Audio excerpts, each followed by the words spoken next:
المشاريع ليست مشاريع تنفذ بطريقة يسيرة. الحكومة تواجه كثير من التحديات.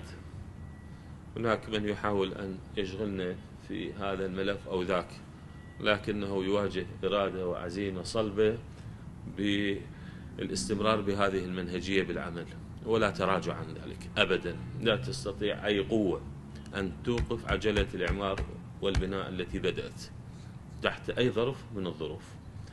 هذا عهد أمام الله سبحانه وتعالى، أمام شعبنا، أن نستمر بالبناء والعطاء استكمالا لمسيرة شعبنا اللي ضحى أيضا وقدم أغلى ما لديه، كوكبة من الشهداء والجرحى الأبطال، من أجل أن ننعم بالأمن والاستقرار الذي تشهده كل المحافظات.